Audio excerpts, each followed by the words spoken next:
వందనాలు తల్లి. ఈరోజు అరుణోదయ స్తుతి కూడిక. హల్లెలూయా. మరి ఈ కూడికకు వచ్చిన ప్రతి బిడ్డకు దేవాతి దేవుని పక్షాన వందనాలు తెలియజేస్తూ ఉన్నాను. కీర్తన గ్రంథము 122వ అధ్యాయము. కీర్తనల గ్రంథము 122వ అధ్యాయము 7వ వచనం.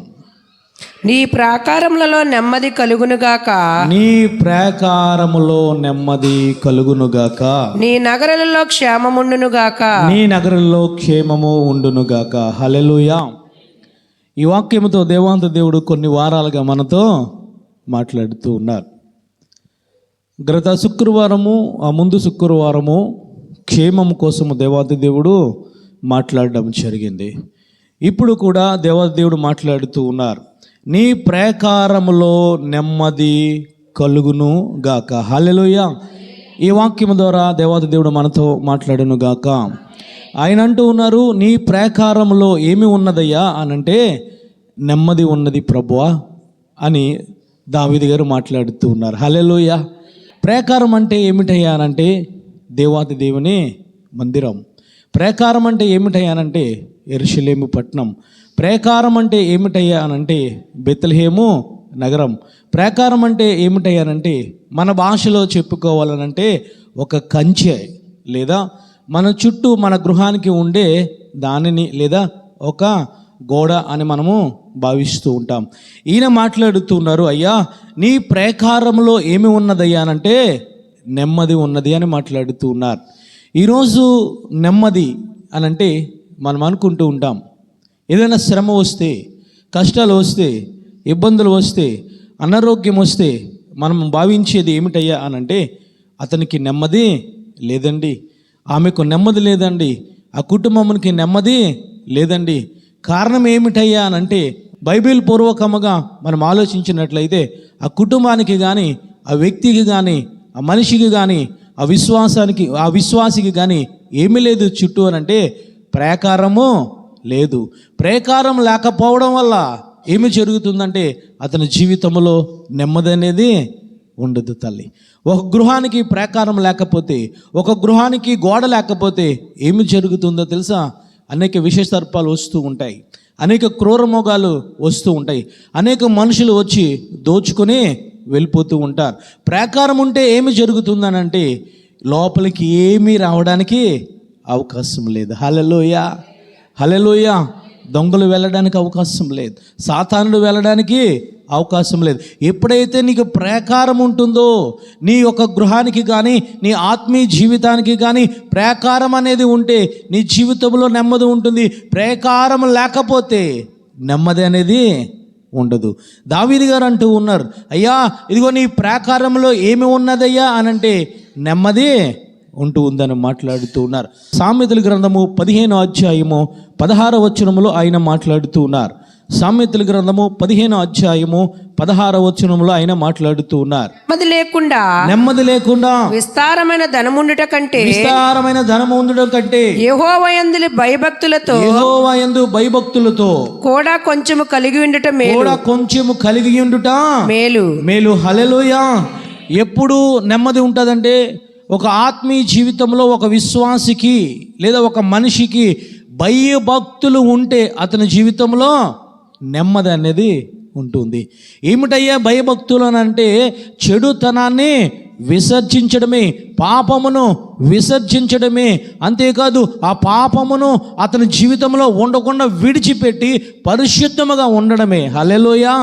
అంటే ఒక మనిషిలో భయభక్తులు లేకపోతే నువ్వెంత సంపాదించుకున్నా, ఎన్ని భవనాలు కట్టుకున్నా, నువ్వెంత బంగారం ఉన్నా నీకు నెమ్మది అనేది ఉండదు.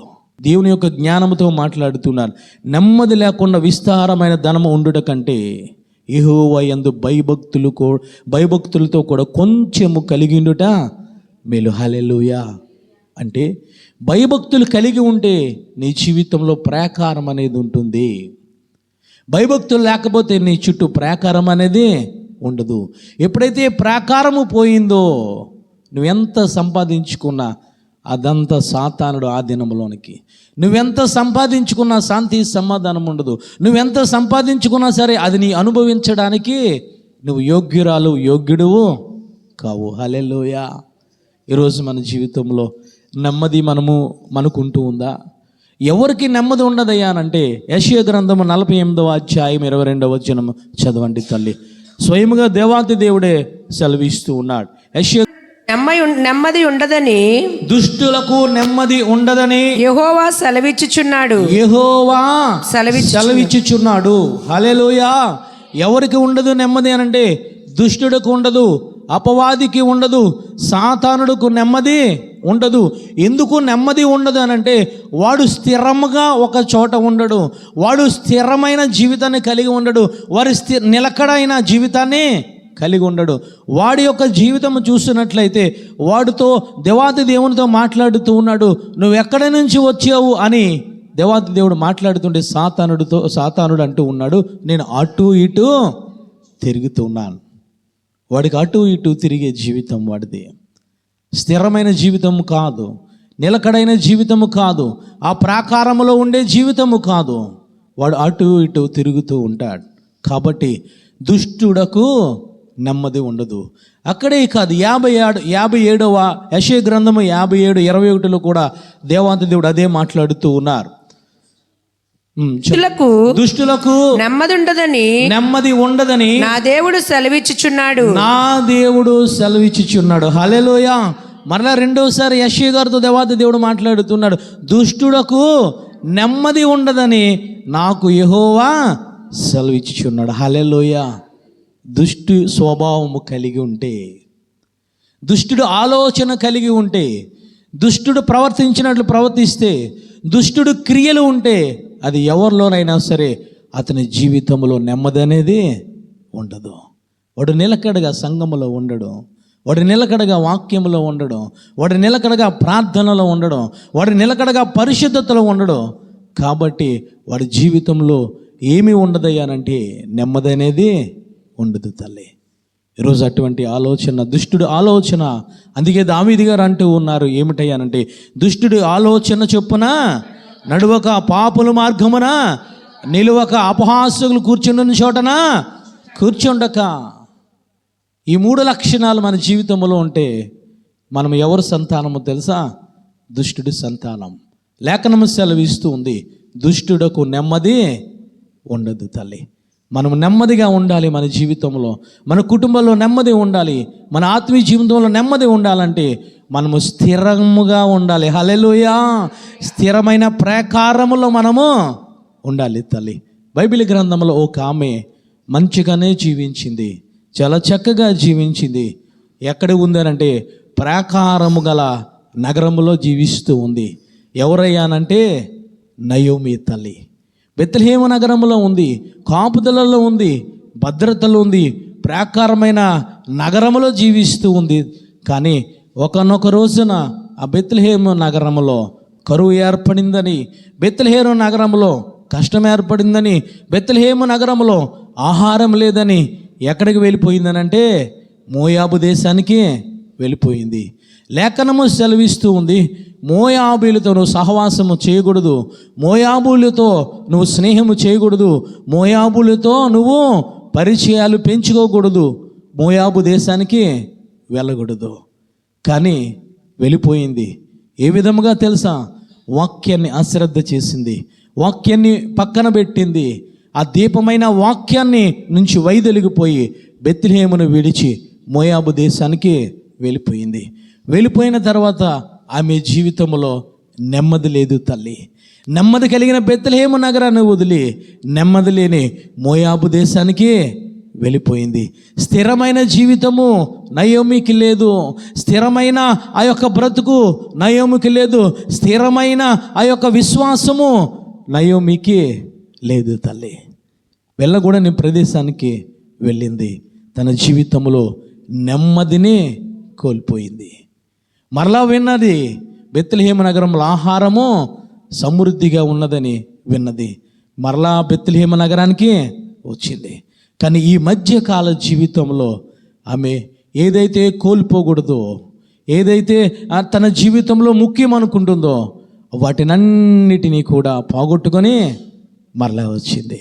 వచ్చి మాట్లాడుతూ ఉంది, నన్ను నయోమి అని మీరు పిలవకండి, ఇదిగో నేను నన్ను మారానే పిలవండి, నేను రిక్తురాలనైపోయాను, యెహోవా నాకు విరోధమైపోయాడని మాట్లాడుతుంది. కారణం ఏమిటో తెలుసా? ఆమె జీవితంలో కాపుదల లేదు.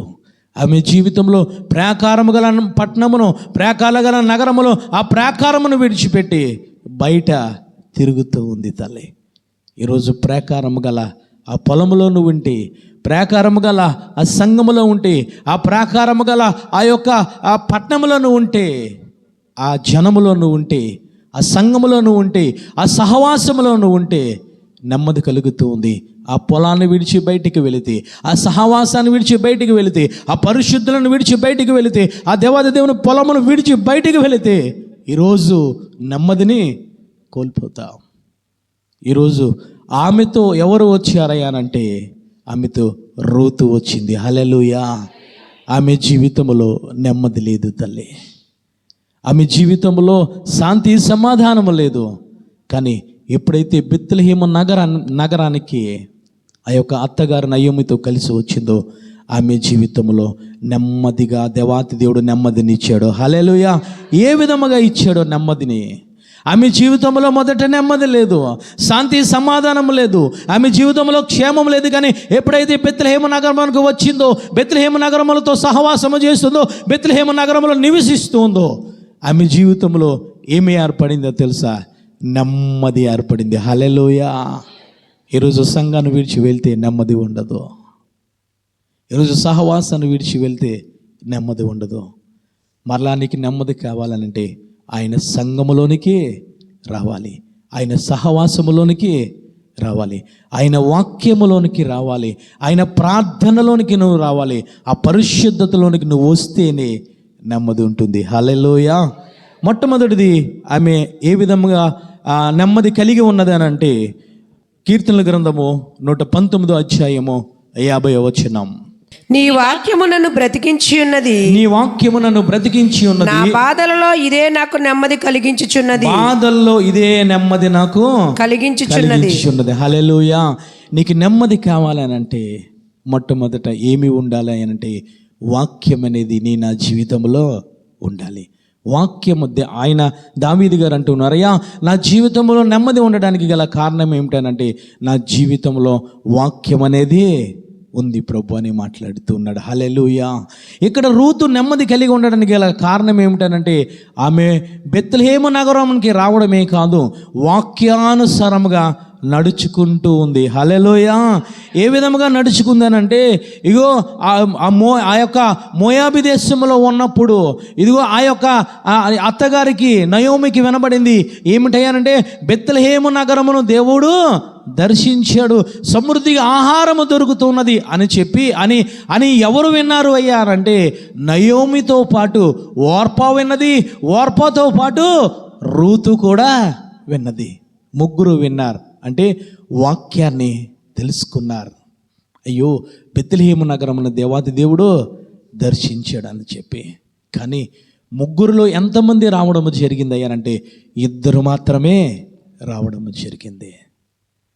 ఈరోజు నీకు వాక్యము వినబడుతూ ఉంది, సంఘములోనికి రాగలుగుతూ ఉన్నవా? సహవాసములోనికి రాగలుగుతూ ఉన్నావా తల్లి? ఆమె అత్త మాట్లాడుతూ ఉంది. ఏమిటో తెలుసా? 2వ అధ్యాయము 1వ వచనము చూడండి తల్లి. నయోమి పెనిమిటి బంధువుడు ఒకడు ఉండెను, అతడు చాలా ఆస్తిపరుడు, అతడు ఎలిమేలేకు వంశవుడై ఉండెను, అతని పేరు బోయాజు. మోయాబురాలైన రూతు, నీవు సెలవైన ఎడల నేను పొలములోనికి పోయి ఎవని కటాక్షము పొందగలనో వాని వెనుక పరిగె ఏరుకుందునని నయోమితో చెప్పగా. హల్లెలూయా. మొట్టమొదట ఎవరి మాట విన్నది అనంటే అత్తగారి మాట విన్నది. ఏమిటనంటే మనకేమీ లేదు కదా, మన తినడానికి ఆహారం లేదు కదా, ఇదిగో బోయాజు అనేవారు ఒక ఆయన ఉన్నారు కదా, ఆయన పొలములోనికి వెళ్ళి నేను పరిగే ఏరుకుంటాను అంటే మొట్టమొదట ఎవరి మాట విన్నదనంటే అధికారి మాట విన్నది. ఇక్కడ ఎవరు రూతుకి అధికారి? పైన అధికారి ఎవరయ్యా? పైన పెద్ద ఎవరయ్యానంటే అత్తగారు మాత్రమే ఇక్కడ మనకు కనబడుతూ ఉంది. ఈరోజు నువ్వు సంఘంలోనికి వచ్చిన తర్వాత ఈరోజు నువ్వు ఎవరి మాట వినాలో తెలుసా?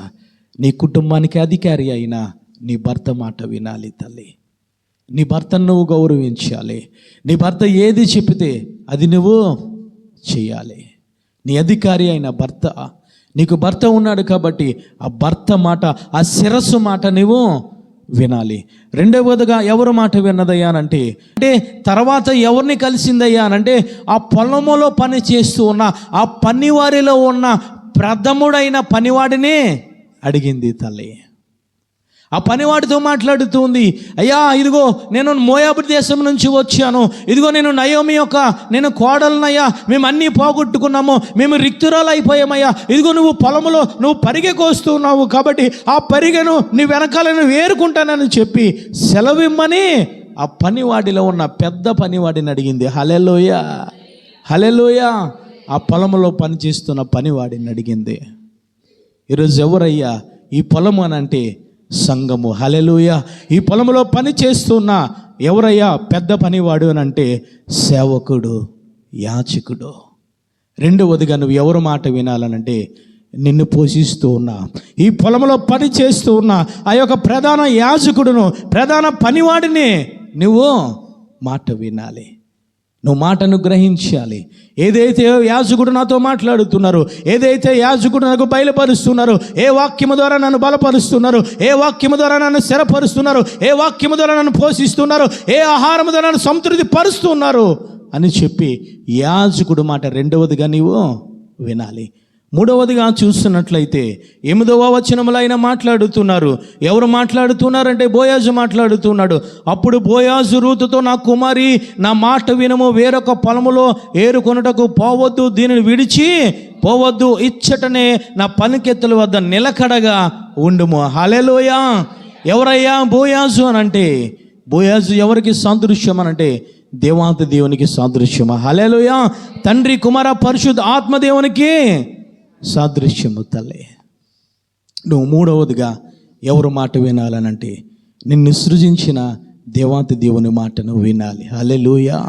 ఆ బోయాజు మాట్లాడుతున్నాడు, ఇదిగో నా మాట విను, నా మాట విను, వేరొక పొలములోనికి నువ్వు వెళ్ళొద్దు తల్లి, నువ్వు ఈ పొలములోనే ఉండు, ఈ పొలమును విడిచి వెళ్ళవద్దు, వేరొక పొలములోనికి నువ్వు వెళ్ళవద్దు, ఈ పనిగెత్తెల మధ్య మాత్రమే నువ్వు నివసించు. హల్లెలూయా. ఈ ప్రాకారములో మాత్రమే నివసించు, ఈ జనాంగముల మధ్య నివసించు, వీరితోనే సహవాసము చేయి, వీరితోనే మాట్లాడు, వీరు ఏమి చేస్తున్నారో అదే నువ్వు చెయ్యి తప్ప వేరే ఒక పొలం ఉంది, అది సాతానుడు పొలము, అది దుష్టుడు పొలము, అది ప్రాకారము లేని పట్నం, అది దానిలోనికి నువ్వు వెళ్ళొద్దు అని మాట్లాడుతూ ఉన్నాడు. ఈరోజు మనం ఏమి చేస్తూ ఉన్నాం? ముగ్గురు మాట మనం వింటూ ఉన్నామా? అందుకే దావీదు గారు అంటూ ఉన్నారు, అయ్యా నా జీవితంలో నెమ్మది రావడానికి గల కారణము నీ వాక్యాన్ని నా గుండెల్లో నేను పెట్టుకుంటూ ఉన్నాను. ఏ వాక్యము? ఎవరెవరు మాట్లాడుతున్నారు వాక్యం అని అంటే నీ కుటుంబ యజమాని మాట్లాడుతున్నాడు. నువ్వు ఏ విధముగా ఉండాలో, ఏ విధముగా నువ్వు తయారవ్వాలో, ఎక్కడికి వెళ్ళాలో ప్రతిదీ కూడా నీ శిరసైన భర్త నీకు బోధిస్తూ ఉన్నాడు. నీ శిరసైన నీ భర్త నీతో మాట్లాడుతూ ఉన్నాడు.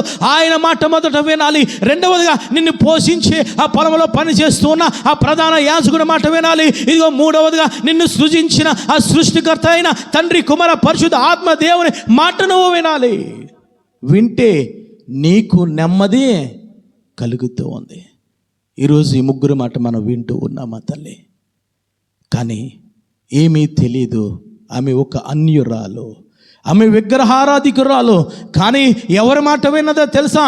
మొదట అత్తగారి మాట విన్నది, రెండవది పనివాడి మాట విన్నది, మూడవదిగా బోయాజు మాట వినుకుంటూ వచ్చింది. ఈరోజు మనము వింటూ ఉన్నామా?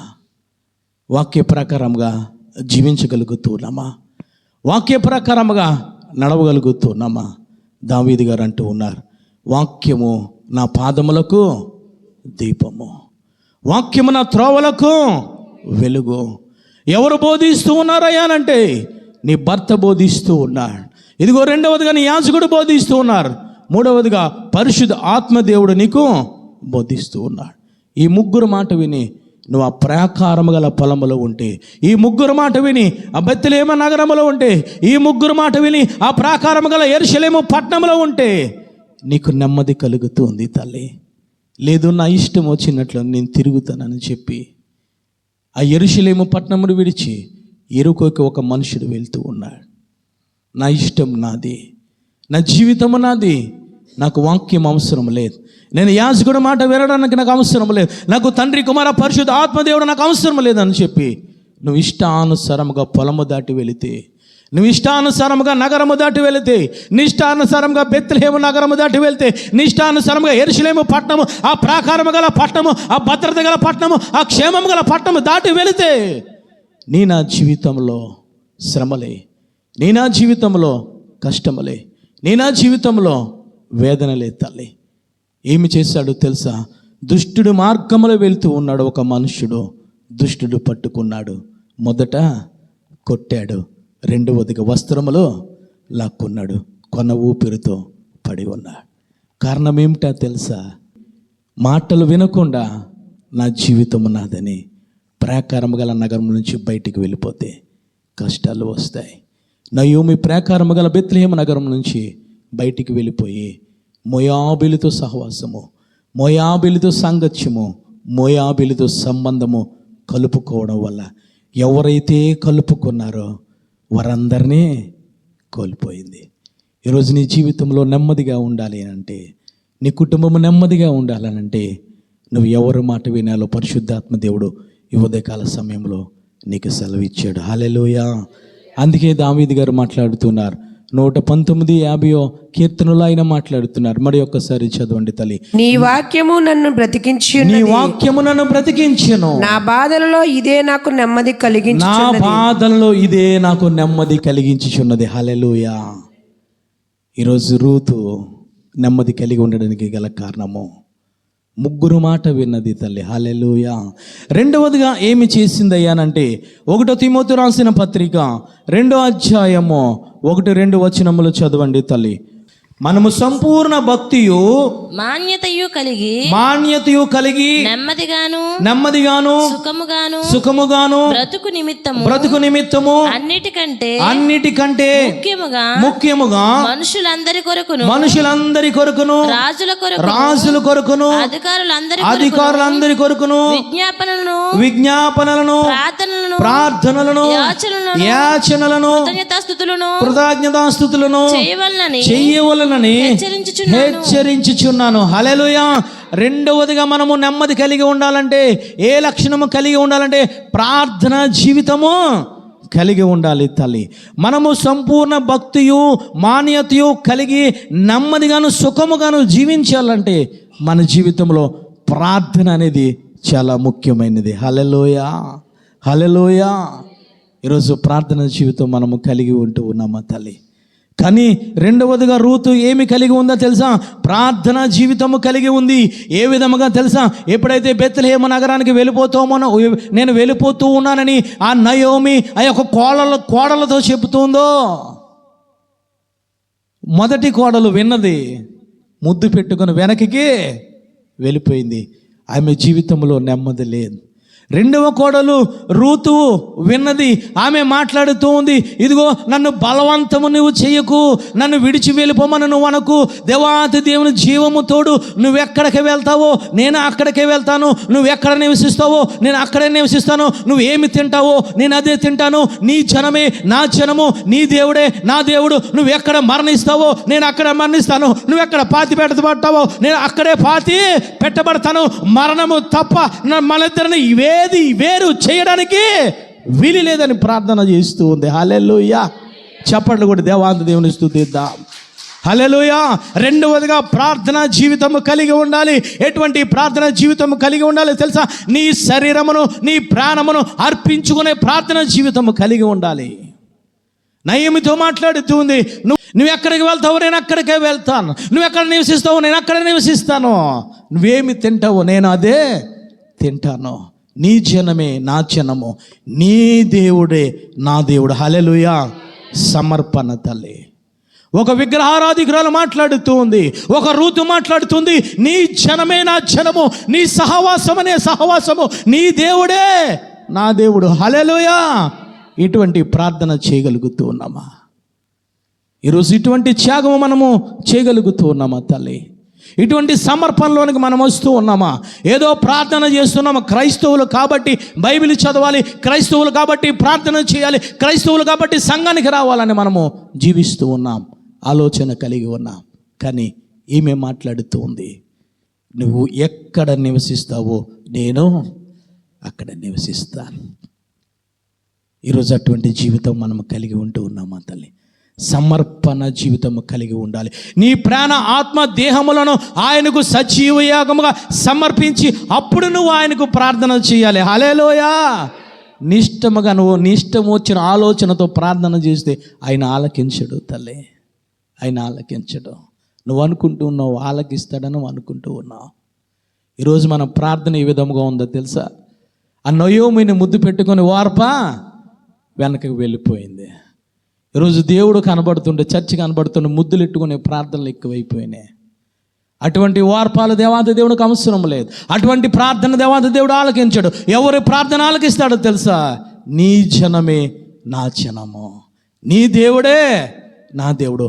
మరణము తప్ప మనల్ని ఎవ్వరూ వేరిచ్చారు. ఇటువంటి త్యాగంలోనికి వచ్చి, ఇటువంటి సమర్పణలోనికి వచ్చి నువ్వు ప్రార్థన చేయాలి తల్లి. హల్లెలూయా. యెహోషాపాతు మాట్లాడుతూ ఉన్నాడు, అతనికి భయం వేసింది. యెహోషాపాతు సైన్యము తక్కువగా ఉంది, ఇదిగో 3 రాజ్యాల వారు సైన్యం ఎక్కువగా ఉంది. అటువంటిప్పుడు ప్రార్థన చేస్తున్నారు. ఏమిటో తెలుసా?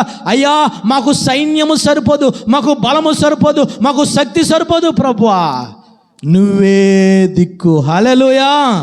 నువ్వే దిక్కు ప్రభువా. ఇటువంటి ప్రార్థనలోనికి మనం రావాలి తల్లి. ఏమీ తెలియని ఆ యొక్క రూతు మాట్లాడుతుంది, సమర్పణ జీవితము గల ప్రార్థన చేస్తుంది. ఎందుకు ప్రార్థన చేస్తుందో తెలుసా? ప్రాకారము గల నగరములోనికి రావడానికి. హల్లెలూయా. ప్రాకారము గల పట్టణంలో రావడానికి, తన జీవితంలో నెమ్మది కలిగి ఉండడానికి, తన జీవితంలో క్షేమము కలిగి ఉండడానికి, తన జీవితంలో సుఖ సంతోషములు కలిగి నెమ్మదైన జీవితము కలిగి ఉండడానికి మాట్లాడుతుంది. నీ జనమే నా జన్మ. హల్లెలూయా. నీ దేవుడే నా దేవుడు. ఈరోజు సంఘానికి రాగలుగుతున్నావా? ఈరోజు సంఘానికి వచ్చి ఆ సంఘములో నివసించేవారే నా జనము, ఆ పరిశుద్ధులతో నేను సహవాసం చేస్తాను, ఆ యాజకులు ఆ చెప్పే వాక్యాన్ని నేను వింటాను, ఆ ప్రాకారము గల ఆ సంఘములో నేను వస్తాను, వారు పూజించే దేవుడే నా దేవుడు అని ఎప్పుడైనా నువ్వు అనుకున్నావా తల్లి? ఎప్పుడైనా ఆలోచన కలిగి ఉన్నావా? ఈమె రెండవదిగా ఏమి చేస్తుందంటే ప్రార్థన అనుభవంలోనికి వచ్చింది. హల్లెలూయా. మొట్టమొదట ఏమిటనంటే వాక్యాన్ని తెలుసుకుంది, వాక్య అనుభవంలోనికి వచ్చింది. రెండవదిగా ప్రార్థన అనుభవంలోనికి ఈమె రావడం జరిగింది. మూడవది చూద్దాం. కీర్తనల గ్రంథము 25వ అధ్యాయము 12వ వచనము చదవండి తల్లి. భయభక్తులు గలవాడెవడో, యెహోవా యందు భయభక్తులు గలవాడెవడో వాడు కోరుకోవలసిన మార్గమును ఆయన వానికి బోధించును, ఆయన వారికి బోధించును, అతని ప్రాణము నెమ్మదిగా ఉండును, అతని ప్రాణము నెమ్మదిగా ఉండును. హల్లెలూయా. మూడవదిగా మనం ఏమి కలిగి ఉండాలంటే భయభక్తులు కలిగిన మార్గములో ఉండాలి. భయభక్తులు కలిగిన మార్గము ఏమిటనంటే పరిశుద్ధమైన మార్గము. హల్లెలూయా. ఆయన మాట్లాడుతున్నాడు, నేను పరిశుద్ధును కాబట్టి మీరు కూడా పరిశుద్ధులుగా ఉండండి. ఆయనది పరిశుద్ధమైన మార్గము. ఆయన పరిశుద్ధమైన మార్గములో నువ్వు భయభక్తులు కలిగి ఉండాలి. హల్లెలూయా. ఈమె పరిశుద్ధమైన మార్గములోనికి అడుగు పెడుతూ ఉంది తల్లి. బెత్లెహేము నగరంలోనికి అడుగు పెడుతూ ఉంది, ప్రాకారము గల నగరంలోనికి అడుగు పెడుతూ ఉంది. పరిశుద్ధమైన జీవితాన్ని మూడవదిగా నువ్వు కలిగి ఉండాలి. ఏ విధముగా తెలుసా? నీ భర్త ఏదైతే నీతో మాట్లాడారో, నీ యాజకుడు ఏదైతే నీతో మాట్లాడారో, తండ్రి కుమార పరిశుద్ధాత్మ దేవుడు ఏదైతే నీతో మాట్లాడారో ఆ మార్గంలోంచి నువ్వు నడవడమే పరిశుద్ధమైన జీవితము. హల్లెలూయా. ఆ బోయాజు మాట్లాడుతూ ఉన్నాడు. ఏమిటయ్యానంటే రూతు కోసం చక్కటి మాట మాట్లాడుతూ ఉన్నాడు. 3వ అధ్యాయము 10వ వచనము చదవండి తల్లి. అతడు నా కుమారి యెహోవా చేత నీవు దీవెన నొందిన దానవు, యెహోవా చేత నువ్వు దీవెన నొందిన దానవు, కొద్దివారినే గాని గొప్పవారినే కాని యవనస్తులను నీవు వెంబడింపక యుండుట వలన నీ మునుపటి సత్ప్రవర్తన కంటే నీ మునుపటి సత్ప్రవర్తన కంటే వెనుకటి సత్ప్రవర్తన మరీ వెనుకటి ఎక్కువైనదనెను. సత్ప్రవర్తన మరీ ఎక్కువైనది. కాబట్టి నా కుమారి భయపడకుము, నీవు చెప్పినదంతయు నీకు చేసేదను, నేను చేసేదను, నీవు యోగ్యురాలవని నా జనులందరూ ఎదుగురు. హల్లెలూయా. ఆయన మాట్లాడుతున్నాడు, బోయాజు మాట్లాడుతున్నాడు, నీ ప్రవర్తనని ఎరుగుదును, నేనే కాదు నా జనము కూడా. ఏమిటయ్యానంటే ఆ పరిశుద్ధమైన ప్రవర్తన కోసం ఆయన మాట్లాడుతున్నాడు బోయాజు. ఇదిగో నీ మునిపటి ప్రవర్తన, ఒకసారి మరలా చదివినట్లయితే, మునిపటి ప్రవర్తన కంటే వెనుకటి ప్రవర్తన మరీ ఎక్కువైనది. హల్లెలూయా. నీ పరిశుద్ధత ఎక్కువైనదమ్మా.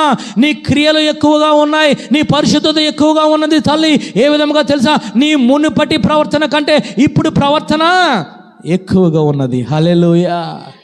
ఇదిగో నువ్వు ముందు జీవించేవే మోయాబు దేశంలో, నువ్వు ముందు జీవించేవే ఆ ప్రవర్తన కన్నా ఈ సంఘములకు వచ్చినప్పుడు ప్రవర్తన బాగుంది, ఈ సంఘములకు వచ్చిన పరిశుద్ధత బాగుంది, ఈ సంఘములకు వచ్చిన తర్వాత, ఈ పొలములకు వచ్చిన తర్వాత నీ నోటి మాట బాగుంది, నీ చూపులు బాగున్నాయి, నువ్వు వెంబడింపడము బాగుంది. ఇదిగో నువ్వు ఈ పొలములోనే నిలకడగా ఉన్నావు కాబట్టి ఆ నిలకడైన స్థితి బాగుంది అని మాట్లాడుతూ ఉన్నాడు. హల్లెలూయా.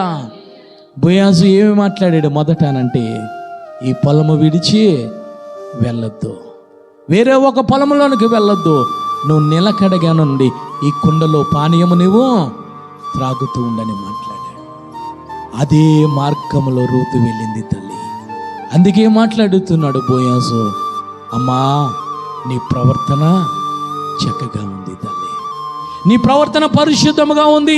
ఇదిగో యవనస్తులనే కానీ, కొబ్బివారినే కానీ, ఇదిగో గొప్పవారినే కానీ ఎవరిని వెంబడించకుండా నా పని వారిని మాత్రమే, నన్ను మాత్రమే నువ్వు వెంబడిస్తూ ఉన్నావు. హల్లెలూయా. ఈరోజు మనం వెంబడిస్తూ ఉన్నామా తల్లి? సంఘానికి వస్తూ ఉన్నాము కానీ పెద్దవారిని వెంబడిస్తూ ఉన్నాం, సంఘానికి వస్తూ ఉన్నాము కానీ అన్ని ఆచారాలు వెంబడిస్తూ ఉన్నాం, ఈ లోకాన్ని వెంబడిస్తూ ఉన్నావు. నీ పరిశుద్ధతను పోగొట్టుకుంటున్నావు, జాగ్రత్త సుమా. కలిగి ఉన్న వాక్యాన్ని పోగొట్టుకుంటూ ఉన్నావు, జాగ్రత్త సుమా. కార్చిన కన్నీరును నువ్వు పోగొట్టుకుంటూ ఉన్నావు, జాగ్రత్త సుమా. బోయాజు మాట్లాడుతూ ఉన్నాడు, నీ ప్రవర్తన బాగుంది కాబట్టి నేను నిన్ను విడిపిస్తాను. హల్లెలూయా. నేను నిన్ను యోగ్యురాలిగా చేస్తాను, నిన్ను ఉన్నతమైన స్థానంలో ఉంచుతాను అని చెప్పి ఏమి చేశాడనంటే ఆ యొక్క రూతును వివాహము చేసుకున్నాడు, ఒక యోగ్యురాలిగా చేశాడు. నెమ్మది లేని జీవితాన్ని నెమ్మది కలిగే విధముగా ఆ రూతును బోయాజు వివాహం చేసుకున్నాడు తల్లి. ఈరోజు పరిశుద్ధమైన జీవితాన్ని మనం కలిగి ఉంటూ ఉన్నామా?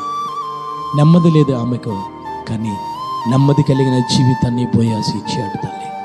కారణం ఏమిటయ్యానంటే, ఒకటి వాక్య ప్రకారముగా వెళ్ళింది, రెండవది ప్రార్థన జీవితము కలిగి ఉండి ఆమె పరిశుద్ధతను కాపాడుకుంది. హల్లెలూయా. ఈరోజు బోయాజు అంటే ఎవరయ్యా అనంటే దేవాతి దేవుడు తల్లి.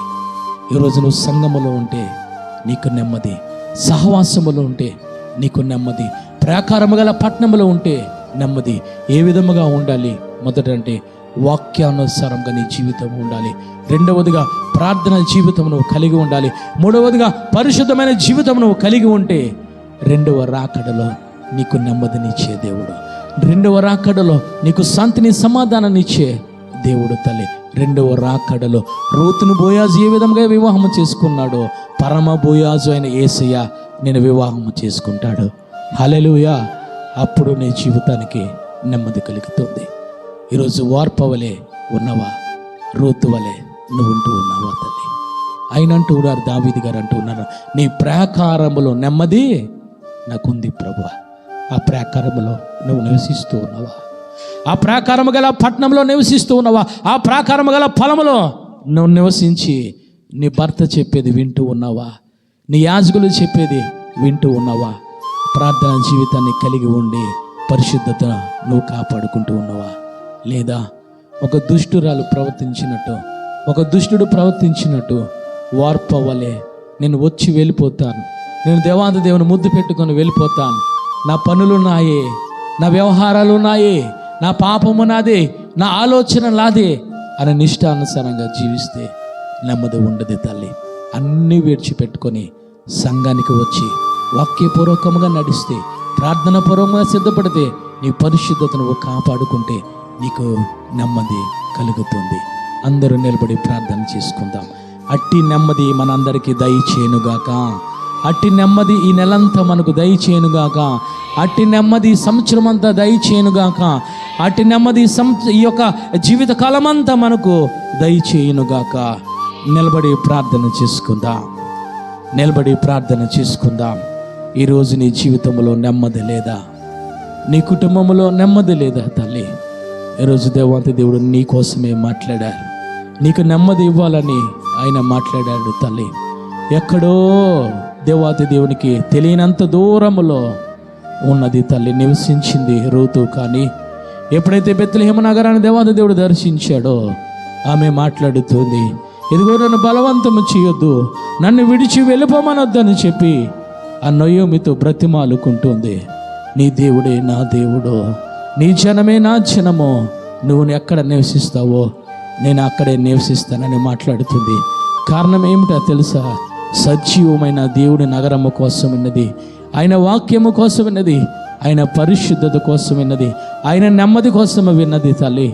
ఈరోజు నువ్వు అనేక వాక్యాలు నువ్వు వింటూ ఉన్నావు. నీ జీవితంలో నెమ్మది ఉన్నదా?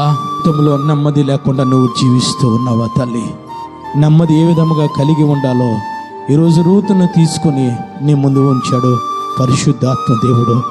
ఈరోజు ప్రాకారము గల నగరంలో నువ్వు ఉండాలని, ఆయన నగరంలో వాక్యపూర్వకముగా నువ్వు నడవాలని, ప్రార్థనాపూర్వకముగా నీ జీవితాన్ని జీవించాలని, పరిశుద్ధమైన జీవితము గడపాలని ఆయన చూస్తూ ఉన్నాడు తల్లి. ఆ పరిశుద్ధతను చూసి ఆయన రెండవ రాకడలో నీ జీవితానికి నెమ్మది కలుగజేసే దేవుడు.